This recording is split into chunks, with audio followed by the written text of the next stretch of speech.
This week on the Old School RuneScape Update, the first batch of Pole 84 changes arrive. We also discuss the 2025 Easter event and the comedy that ensued. Then we head back to 2014 with the years we missed, featuring wilderness updates, Ironman mode, and the trading post.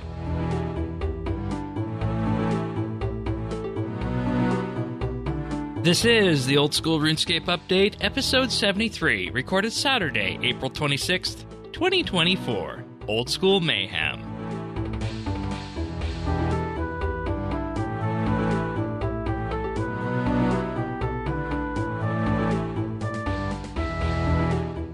Hello everybody and welcome back to the Old School RuneScape Update.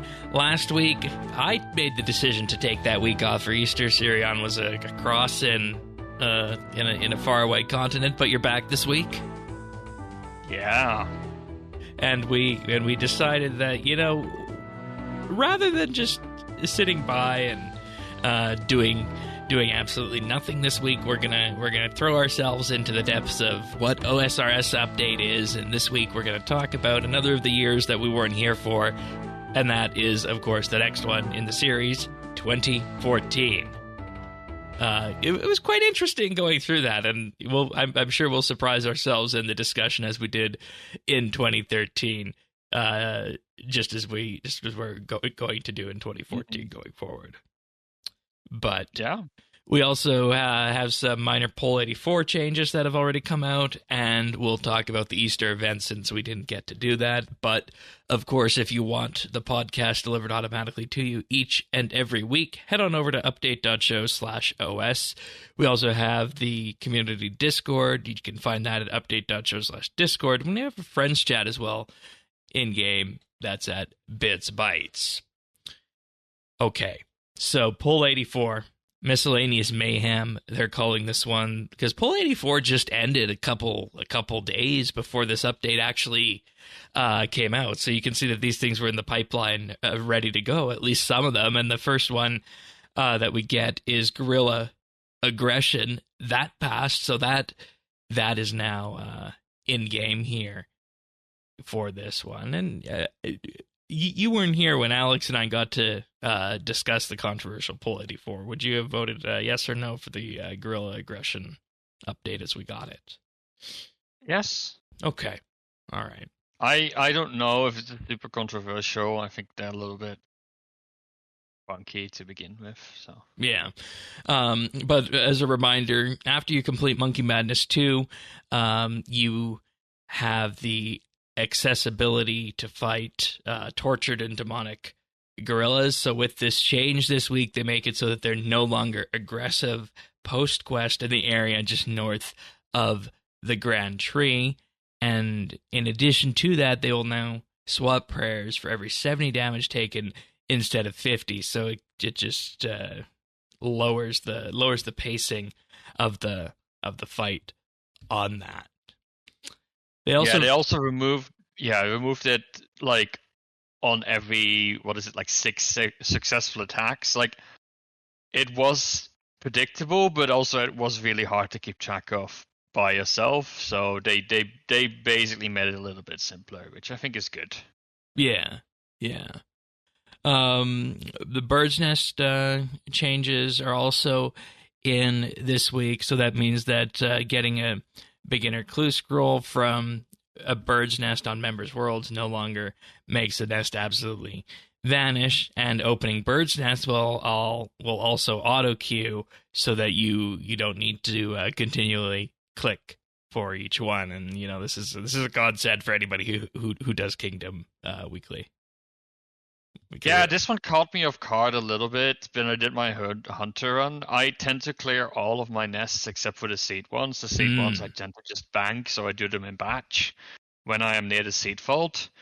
But now when I open like blue nests and egg nests, it after that switches to the seed nests automatically and it starts unloading them. So I don't know. I might need to change up my habits a little bit to prevent that. Yeah, just do all the nests at once kind of thing. Yeah. We also got the Winter Dot warmth bar changes that were talked about in the poll, and there's now an option to actually turn off snow in the areas that have the snowfall. Because back in the day you would have that as a performance option, but I think now, just given the way that snow looks, we see that as an accessibility option. And I'm actually kind of glad for that one, because I feel, especially in those areas as we make the trek up to the God Wars area and the ice path and what have you, that the snow there, in most cases, even for me, is more of a hindrance in the way that it's rendered in the game client. So I'm glad that we have the option to do this now. And again, I like always highlighting these accessibility changes, because even though I don't have a textbook visual impairment aside from wearing glasses, this can still help me in terms of just cleaning up the game world and improving my interaction with it. I mean, that's true in general about accessibility updates. They benefit more than the people who really need it. Subtitles is always the great example, which I use subtitles all the time, even though I don't have a hearing impairment at all. But for me, especially with lots of background noise, it helps, right? So yeah, it's good. I don't know if I will turn it off. I might. I tend to turn off things like the wobbly camera that we have in a few places as well. Right. And that pretty much brings us to the end of poll 84 here. There's also the Tower of Life crates changes in there, in that you'll now always get something from those crates when you're going through them. I haven't gone back there. The last time I went back there was Leagues. Yeah, I've done that quest like too many times. I've done it on my Ironman, done it during Leagues, I've done it on my main. I'm done with that quest. Did you speedrun it? No. Okay, that one's not available for speedrunning. No. All right. Thank God. Fair enough.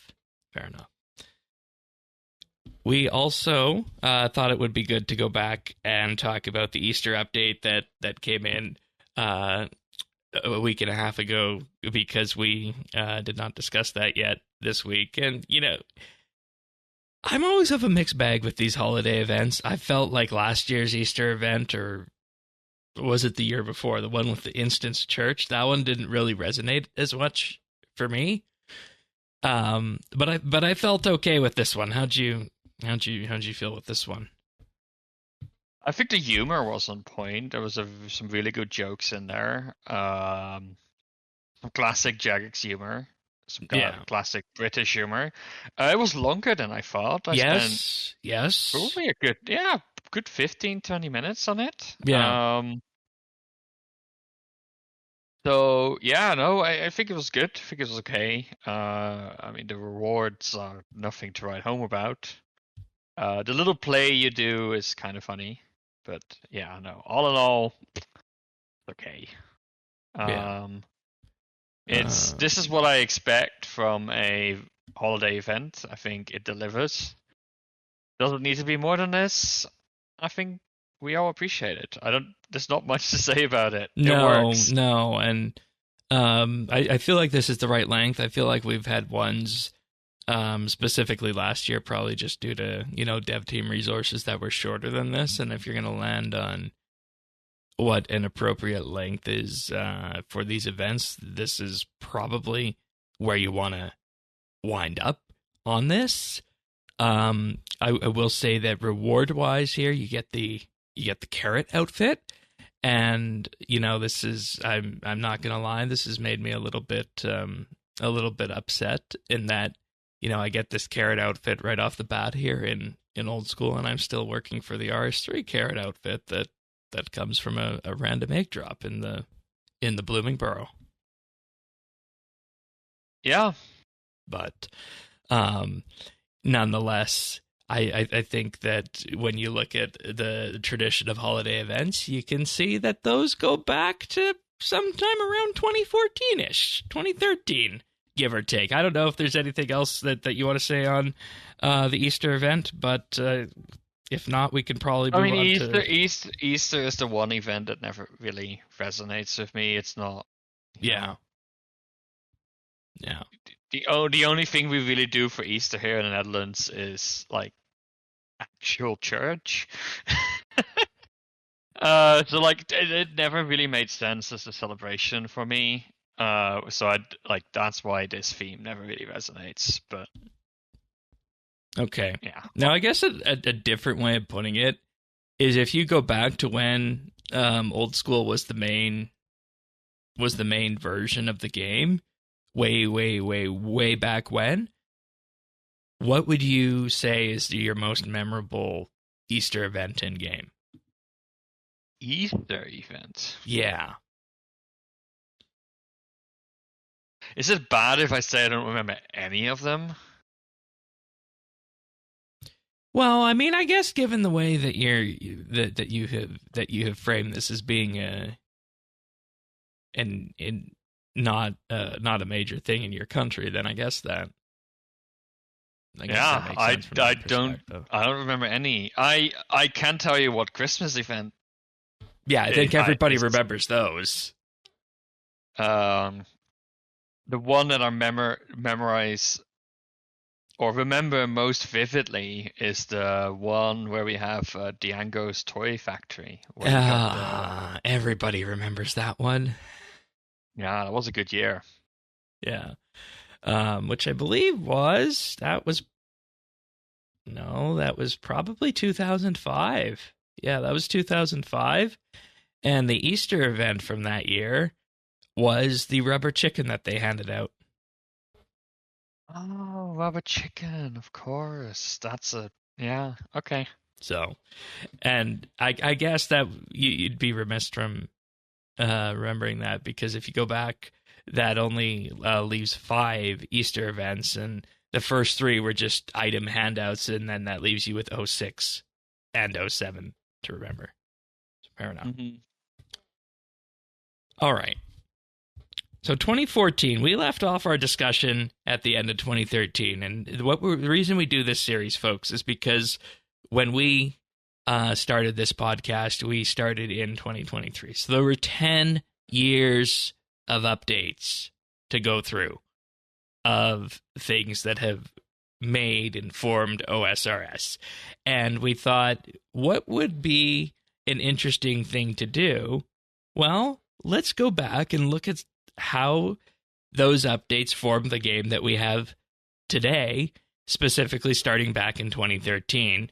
And our 2013 discussion on that produced some wild discussions when it came to the various updates that came out, and just the fact you could see the basis of the game forming. And we actually now have a fairly comprehensive list of content here for 2014. Oh yeah, it's a big one. Yeah. So we're going to start at the start of the year. And, they opened up the year. I feel like they did this as kind of a tongue-in-cheek Slayer anniversary, because they opened up the year in January with a Slayer update that brought the Slayer helmet, broad bolts, and Slayer rings, which is important because Slayer came out in January 2005. So I feel like that was just adding parity to the Slayer skill. I don't know that I necessarily have much to say about that update in particular, even though it's something we interact with on the daily whenever we do Slayer. When I saw this, I was surprised, because Slayer, to me, like the Slayer helm and the broad bolts, they're so iconic to the skill. Yeah. And then I read this as like they were added as an update. Yeah. I'm like, huh? Yeah. They weren't always part of the skill. And I think it's interesting how content like this can, in your brain, just become so ingrained with the skill or with the game itself that you don't realize it was a later addition. But, well, there you have it. Yeah, and the reason they did this is because when you look at the way Slayer works, specifically with the rings, the broad bolts, and hello broad bolt fletching, as everybody knows, that's a tremendous fletching method. But when you look at the Slayer helmet, I see this as another parody update that that the community was probably talking about a lot, because the main game got this in June 2008. So again, you're within that 12-month window of when the game when the game backup was taken. So yeah. The next thing on the list was minigame grouping, which, I am not the hugest fan of RuneScape's minigames in either incarnation of it. I will tell you that. But there is one thing, without fail, that the minigame grouping system is used for, and I used it on our most recent quest, per your advice, is that this minigame grouping system, when it came out, has the same option that's there today that lets you teleport to any of the minigames. Yep. And aside from that and the usefulness that it provides, and, the camaraderie you can get when you do Castle Wars with friends or Trouble Brewing with friends, aside from that, the reason I wanted to lean into this one a little bit, aside from rather than just running over it, is because it's a systems update. I feel like this is probably one of the first unique systems updates that the game got as OSRS, in terms of getting something that the vanilla RuneScape did not have at the time. Because this even predates the RS3 grouping system, which came out in 2015. Would you believe that or not? Yeah. Which is not a good system.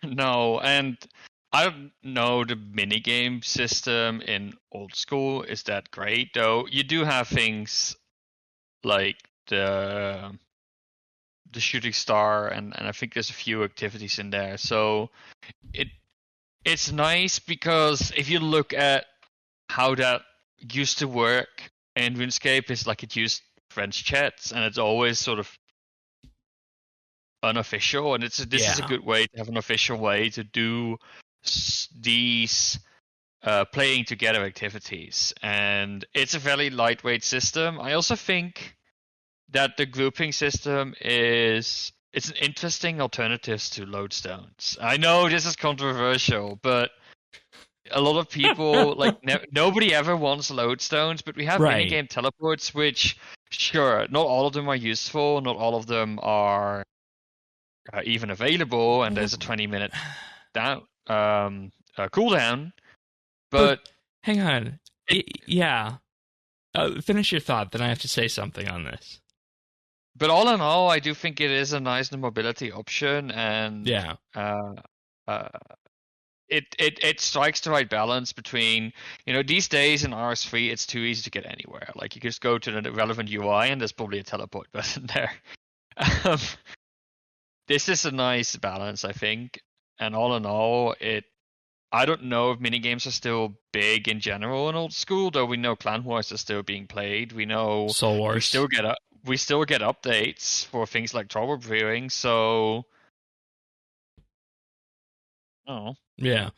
You mentioned lodestones, and on the list that they provide of the things that are here, the ones that had teleports at the time, I believe, were Barbarian Assault, the Berthorpe Games Room, and that's probably it. Everything else that was here was a brand new teleport in that regard. And when you look at how much this list has expanded over the years to what we have now on there, it is very useful, like you said, as a way to get around, and it does lean into, what would the lodestone system look like if it had if it had a time gate behind it. And I'll actually bring another aspect into that as well, is that you could balance a thing like lodestones about by needing to use a law rune to recharge it, or even to just use it quickly. And the reason I mention that is because that's what Dragon Wilds does. There's lodestones in Dragon Wilds, but to use them, you need law runes. So take that. I always thought that is how lodestone should have worked to begin with. Yeah, we haven't talked about Dragon Wilds yet on this show. I know you're not a survival game person. But I am not a survival game person. The Gnome Slayer Cave, that's another big one. Because, again, this is a piece of content that is still relevant whenever you're going to be doing relatively high-level Slayer today. I know I spent a great deal of time in there going for my Slayer requirements that I needed for Quest Cape. I also spent some time in there on Leagues, as I was one of the handful of Kandarin pickers this last time around. But, yeah, I didn't know that this dungeon came out as one of the main updates of 2014. Yeah, I've always, I don't know, I don't think I ever really registered that it wasn't a thing in RS3. Well, no, because we had the Kuradels dungeon there, which, you know, everybody Oh, loved yeah. as Yeah, the no, high-level Slayer option. But I spent a good amount of time there, like you said, also in Leagues, when I had Kandarin the first time around, Trailblazer Reloaded. But, yeah, I don't know, it's a pretty straightforward update, I feel, but what is really important is I think this really set the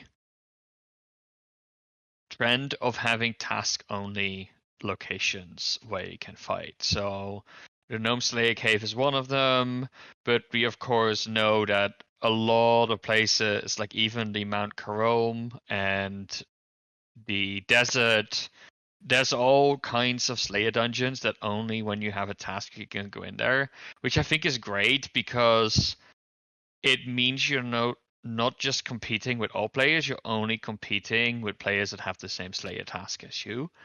Plus, it does add an added value to Slayer. Like, if you want to go and kill a bunch of creatures with less competition, there's value in trying to get that Slayer task. So I feel there's a nice back and forth between, you know, it makes Slayer easier to do, while also giving Slayer value, because if you have that task, you can get access to this amazing dungeon. So nice little interplay there, which I really enjoy.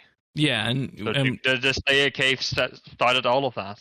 yeah, and I'll also say that with the amount of people that you would see at the Slayer creatures that are in this dungeon, if you go out to the more generalistic areas of them, like Steel, Iron Dragons, Bloodvelds, Aber Inspectors, and Waterfiends, if you look at where those are elsewhere in the world, you'd realize that they are in short supply.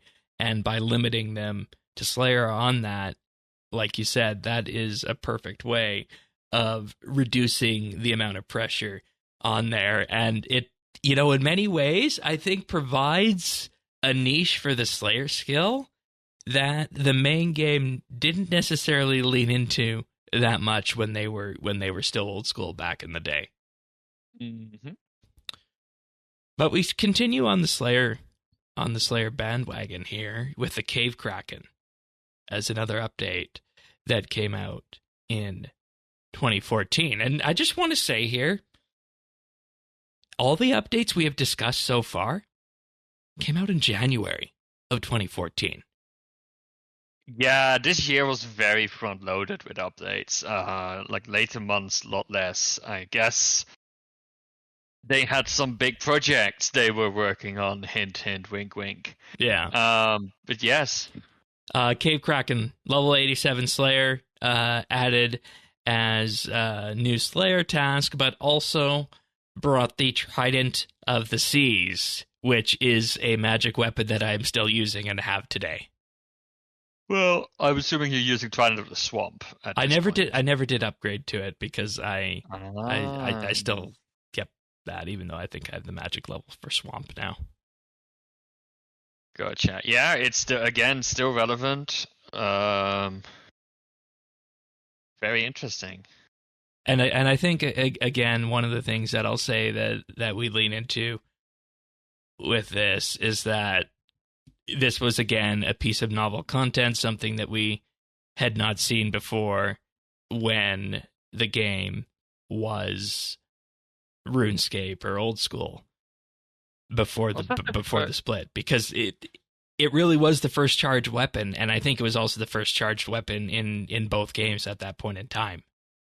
I was about to ask, is this the first instance of a charged staff? Because that opened the box of Pandora.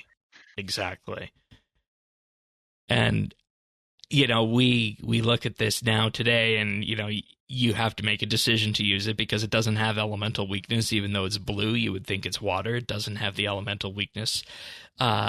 Today on that, you charge it up with runes going in before your fight, and you have this very interesting, what I'm going to call not necessarily a triangle, but a pie of magic abilities, where on one hand you have the ancient magics, then you have the standard spellbook now with elemental weakness in 2025, and then you have these tridents and charged staves which still exist. And the reason this one, of course, is so important is because back in January 2014, this set the pace for the way things were going to go.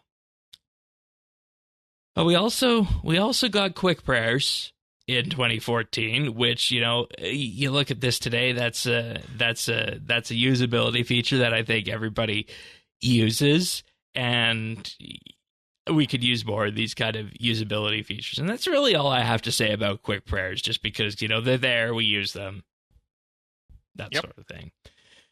They also did a wilderness update. I think this is probably one of the first big wilderness updates that came to the game, really indexing heavy on wilderness monsters, wilderness slayer, wilderness resources, and the first set of wilderness bosses, which, when you think about it, kind of changed the way the wilderness was compared to vanilla RuneScape in 2007. And folks, I just want to say before, when I say vanilla RuneScape, I'm referring to RuneScape as it was before the split. So RuneScape 2007, not what was RS3 at the time in 2014. Just for clarification on that. It's interesting because this is something both games have struggled with in their own ways, and it's a very different direction that we've seen them taking. Yeah. I also think this is the first big update that Old School did. Like, looking at the history of 2014, there were like multiple devlogs, multiple iterations, multiple rounds of feedback. So I feel this is really when we started seeing the Jagex that we see today, where sometimes the larger updates just happen to need multiple passes. Yeah, and when you think about it, it makes sense, because one of the big group of stakeholders that was very instrumental in bringing Old School forward from the poll at the time, and I remember this looking into the community of the day, who were the main people who were pushing for this. Of course, you had the people who wanted, the traditional combat system and whatnot as well, but who was the biggest constituency group, is aside from them, I felt, was the people who wanted to PvP in the wilderness, because that had been watered down so many times by EOC, by the various things that were put in as cheating mitigation in the wilderness. Going back to 2007 was going back to a good state of PvP for many people. Hence why, you said, they had to go for that full community process on this one. Yep, I agree. And look, I do think that EOC did kill PKing, right? Because it was the last nail in the coffin of a series, I'll say. Yes. But EOC is completely unsuitable for player versus player combat. Right, and the reason for that is because you deal so much more damage than the life points of an NPC, and those life points of the NPC are an order of magnitude more than the life points of a person. Yep, exactly. The combat system became completely asymmetrical, and then you're trying to put players versus players, which is a symmetrical fight, doesn't work. So No, look, I unfortunately we do start seeing the same thing with old school, which is why we now end up with so many weapons and equipment that has different rules in PvP. And from what I can tell, that wasn't really a thing yet back in 2014. No, I'm very no. curious to see when that starts coming into play, and what caused that split. But so far, I think this is good. And I think a lot of the content that we see here, right, like the different rosters, the skilling content, it's all there, and it's all still very relevant to the game. The Fountain of Ruin and the resource area are definitely valuable places. Vetch and Chompas as well, of course. Though I think you can get those elsewhere as well. So Yeah. And one of the things I wanted to jump on with this is that you see the very two different paths at this point between the two games of the way the Wilderness went, where at that point in time, the RuneScape 3 path wound up in effectively just making PvP an option, so that effectively at this point only 5 people probably have it on, and the Wilderness just became another, combat-centric area. Whereas here, of course, it keeps it to the original vision with the whole risk aspect behind it. And it's something you engaged with yesterday yourself before our quest session. You did a clue in the Wilderness, and I mean, did you see anybody during that clue? Was it fine? I saw a whole bunch of people. Green Dragons were pretty busy. I hopped a few worlds trying to find a quiet world, and at some point I realized they were all just running past me anyway, so I don't know if they were bots, but they might have been bots, so. Next up, No. Motherlode Mine, another area that I've spent a huge amount of time in both leagues boy. and the main game. I didn't know this came out in 2014, but Fairly early. Yeah, fairly early. It looks completely different though. If you look at, oh no, it doesn't. Sorry, I'm not looking. That's the Dwarven Mine. Yeah. Correct me if I'm wrong, but I think this was one of the first semi-AFK methods of mining training, aside from... No, yeah, this was probably the first main AFK mining training method, or at least lean back a bit mining training method that was available. Shooting stars were available back in the day already. Right, but we didn't have the resources around them to, track them like we do now on external websites and whatnot. So it wasn't something you could just pick up and go to. Sure. But Motherlode Mine, a very important update in the grand scheme of things. And I don't feel like this is like I feel like this is an important update, but I don't feel like it's as impactful as the Slayer updates or even the Wilderness update. How do you feel on that? No, but like what is surprising, I think, is that it holds up today. Sure, we had not too long ago a big set of upgrades that made it all a little bit better, but by and large, it still exists in the way it existed back then. So even here, even early on, right? Like even a year after the team was formed, essentially, and it was still sort of a small team, they already had the chops to do some pretty amazing scaling content,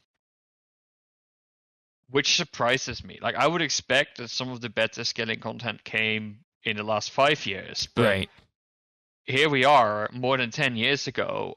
Bottle-Up Mine already came out. 11 years ago this week, actually. So, but yeah, I'm impressed basically, and it shows that from the get-go they had a pretty solid idea of where they wanted to go, and I guess they had, they had the blueprint of what not to do. Exactly, and yeah, this is different. This is unique. I don't know. I mean, there's some mining and smithing upgrade these days in RS3. Like, mining and smithing is completely different. But all in all, this is not something that exists in RS3. It's a very different direction to take mining in.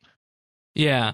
And, I don't know if this was you I was talking too about, but I was talking to somebody in the last month and a bit about the mining and smithing rework and whether or not you could, in effect, copy and paste these skill updates to old school. Or no, it might have been around the time the survey was going on, because they asked about things like that in the survey. And I think what you have to do in this regard is you have to look at the novel content that exists for these skills. In this case, Mother Lode Mine, amongst other things, and say, well, if we were going to do a mining update to the tune of the mining and smithing update that RS3 got, do you go to a point where you make each node completely non-competitive? Do you add all the extra rocks along the way? I think you look at the existing ecosystems that you have in the game between Mother Lode Mine, Shooting Stars, the new mining that's in Varlamore, and ask, do you need that 100% lean pack mining method in old school? And I think that would be an interesting discussion to have with the community, because I was also mentioning to you that I feel like there's a lot of novel skill content in the game that makes the skills that are effectively bad compared to, like, and when I say bad, it makes it feel like they stepped out at 2005, right? But there's content that makes them playable in this day and age, like the blast furnace changes, like the Giant's Foundry and whatnot for smithing. It's, do you need to do something like the mining and smithing update and go all the way? Or do you just say, hey, this is a bit of a mining rework, we're going to take cues from the woodcutting rework we did? I think that's what a mining and smithing update looks like in old school. I don't think it's necessarily a copy and paste from RS3. And the Mother Lode Mine kind of shines the light on it in that direction.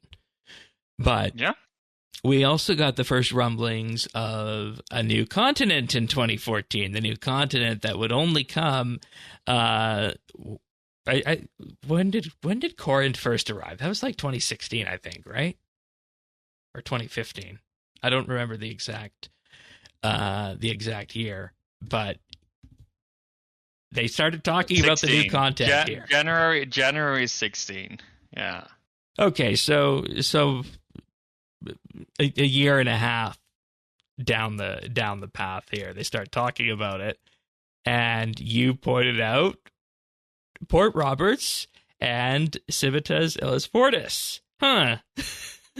Yeah, those. I mean, one of them sounds familiar, and yeah, no. When they first started talking about the new continent, it wasn't called Corinth.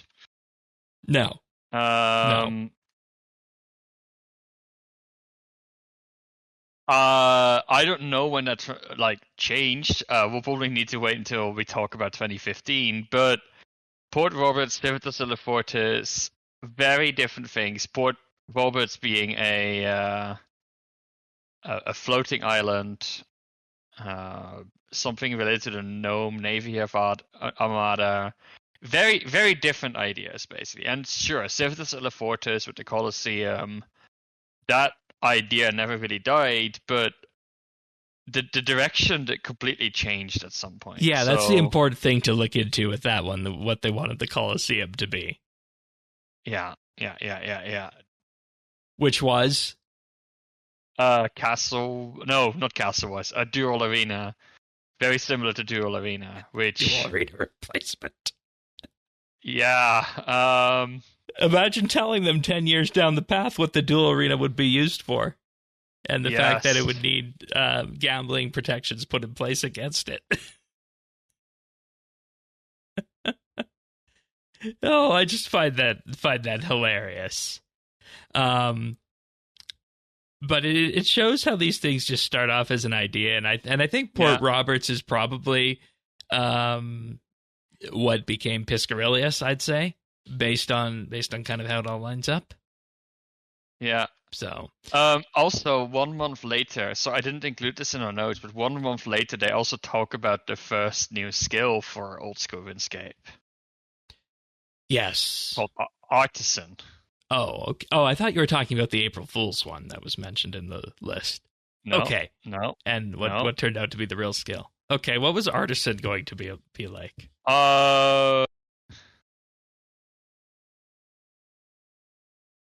All right. Oh, okay. Oh, Artisan is very similar to Slayer, but for skilling rather than fighting. You will visit an artisan master who will give you an assignment to gather a resource. Once you have gathered the resource, he will ask you to craft it into an item.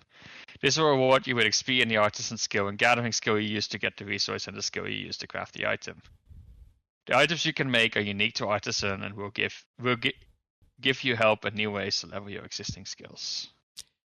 So this was polled in July and August of 2014.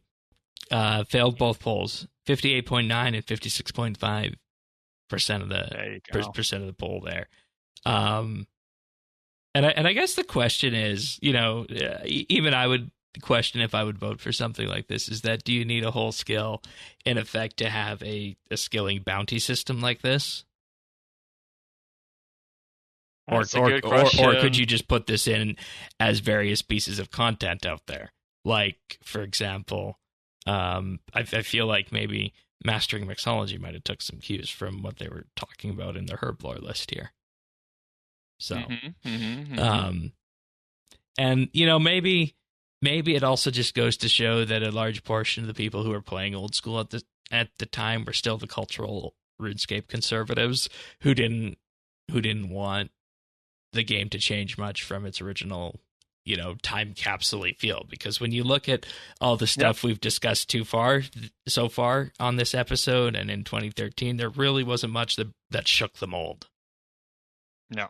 So, I will say that by the 31st of October, they were talking about Zaya. Okay, so the new continent that we just talked about was very much just a blueprint then. That got more fleshed out through the year. Port Roberts is still a thing. Okay, so they were still talking about Civitas Levortis and Port Roberts, but they're also talking about Great Corinth with the 5 different factions. Carum, which is that got turned into Carum, which is the volcano. Yeah. Paradigm of Exodus is an enormous dungeon that is home. Okay, there's some stuff in there that we never got, but yeah, it looks like they pivoted towards Zaya.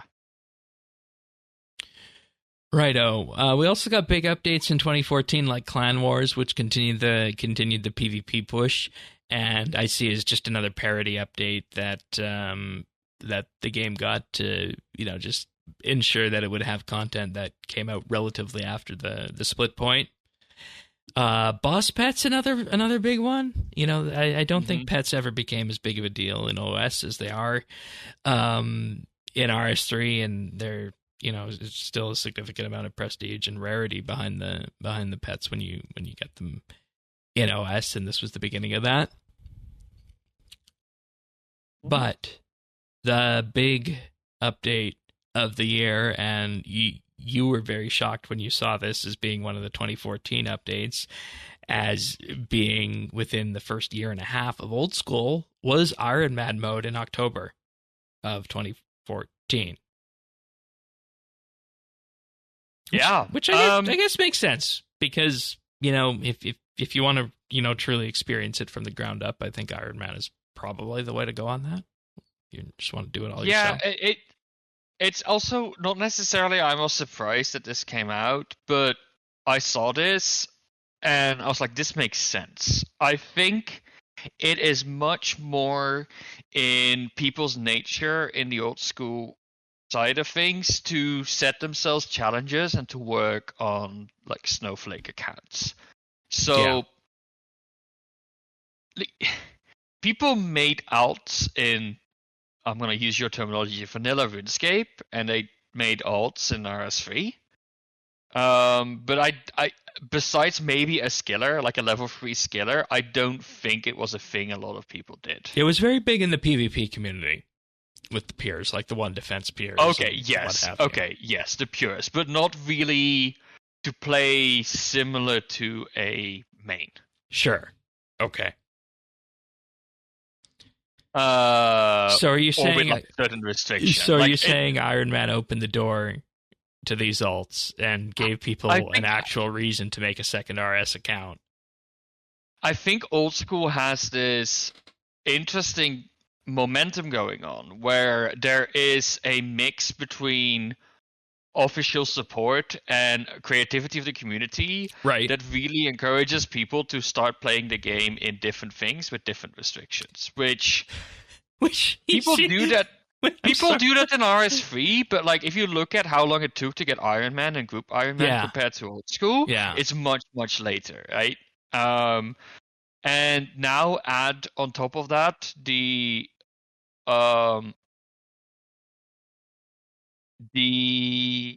projects and RS plugin support. No, project support. No, plugin support you have in Runelite, where if you want, you can play Bronzeman, which is basically you can, which is like it's enforced by a plugin, so it's not official. But basically, it's playing as an Iron Man. But the moment you have acquired an item for the first time, you can then trade that item for more copies of it. Right. It's called Bronzeman. Yeah. And like I said, that's going to be that's probably going to be one of the modes in projects in RS when that arrives. Sure, and then we all know that Talman is a big thing, like Tal restrictions, area restrictions, and all of that, which you can enforce by plugins. But that entire ecosystem, I think, is helped by the fact that Jagex officially recognizes and supports it. And the fact that Iron Man came out like 1.5 years after Old School came out, I think is an interesting difference with RuneScape 3.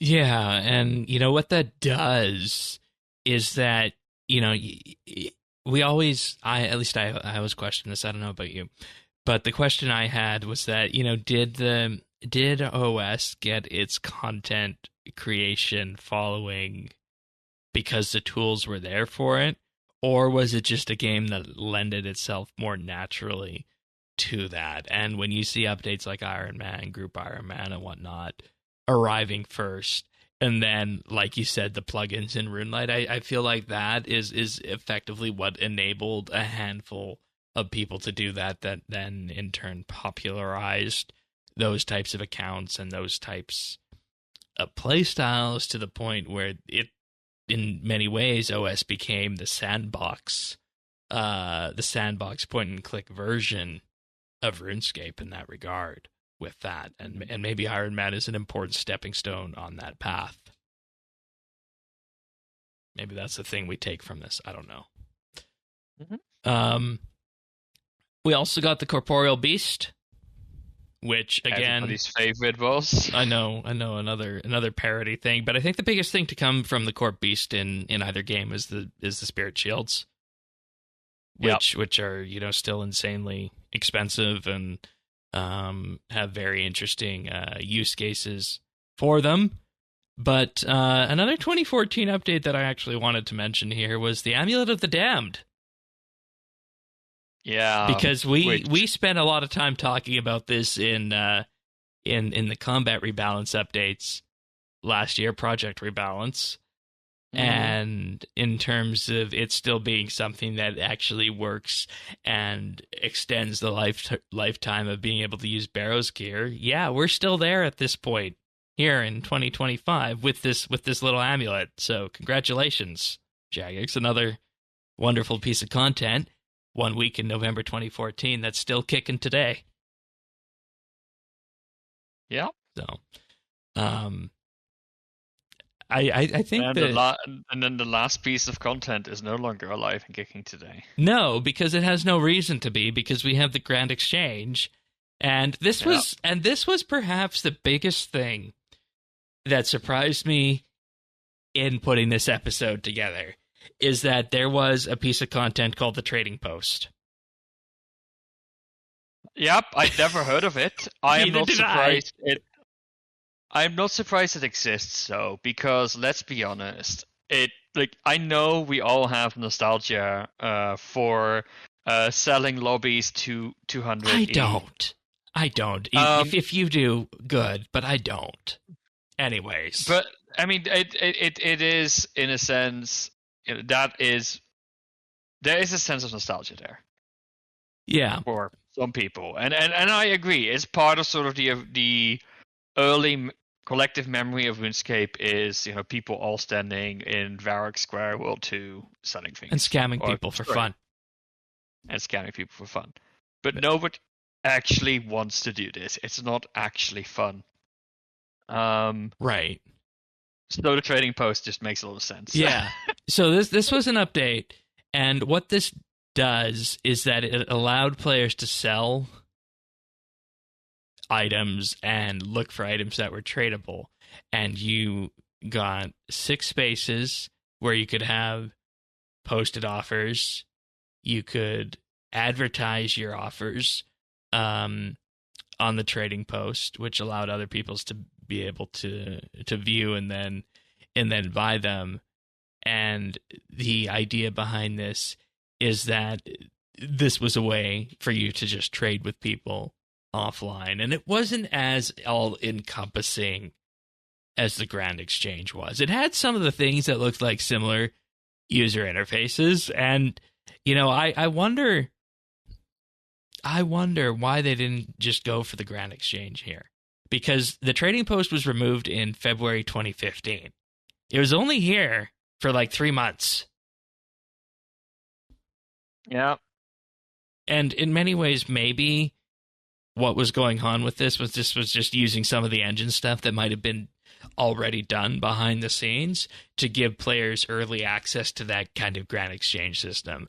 If I had to guess, based on the way the trading post reads and the way the news post was at the time, that's what it was all about in that regard. And it wasn't cross world too. It looked like you had to actually go to the actual worlds for it. No.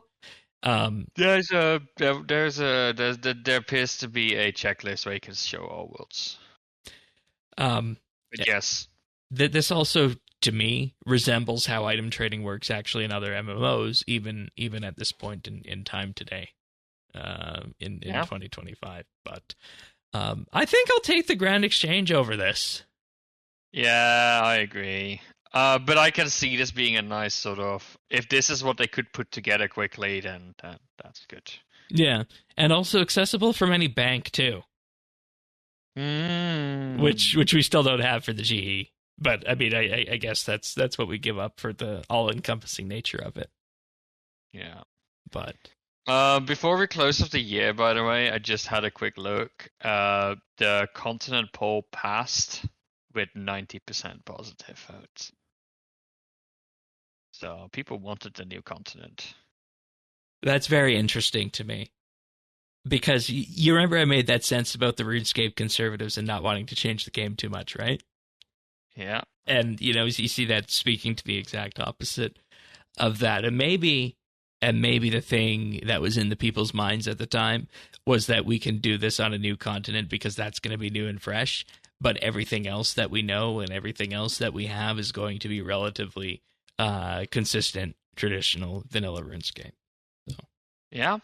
But that's 2014. I'm eager to see what 2015 looks like. I have a hankering right now to just, click onto the wiki page and start looking at 2015, but maybe I won't do that. Maybe I'll save that for next time we do these episodes. Anything else about 2014 you want to mention or go over? I mean, in general, it feels like a very vanilla, boring year. Still not up to full speed, like we've come to expect, I think. That's how I'd put it. Yeah, exactly. They're not at full speed, but you start again. Like we saw in 2013, a lot of the foundations are already showing, and this is when we start really seeing the big building blocks, right? Yeah. The new continent, scaling updates, wilderness with community interaction. This is where they're sort of getting their chops, getting momentum, and starting to get things done. And slowly but surely, I think the game becomes actually recognizable. to what it is today. Yeah, already. and you know, you probably know how this feels, and the sense that I got from looking at 2013 is that if I was to go and play OS in 2014, it would effectively feel like an early access or beta game. Yeah. And you're getting slowly, you know, closer to that full feature set of release here with the 2014 update. So that's a good way of putting it, I think. But I think the overall feeling I have, and I'm curious to see how this continues, is that a lot of the content that I think is really good and really great and still in the game is older than I expected it to be. Yeah, and with that, we also get some surprises along the way too, like the Trident being one of the updates of 2014 and the defunct trading post. In any case, folks, let us know if you like these episodes, and if you do, we'll do them more often than we have been doing them. It probably wouldn't be a problem to do at least one a month on these if you like them. Let us know if you were around in 2014, if you remember any of these updates coming out, and what your thoughts were at the time. I'd personally be interested to hear what people's thoughts were of the new continent, the artisan skill that failed, and in general, the direction or any memories people have of that year. But anything else from you before we depart? Nope, that's it. All right. Well, if you want the OSRS update delivered to you automatically each and every week, the best way to do that is to subscribe over at update.show/OS. We're on all the major podcasting platforms out there: Apple Podcasts, Spotify, Pocket Casts, you name it, all of them. Just search for it, OSRS Update. And, of course, we're also on YouTube at youtube.com/OSRS Update.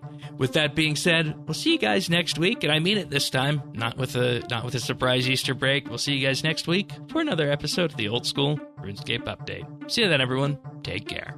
See ya.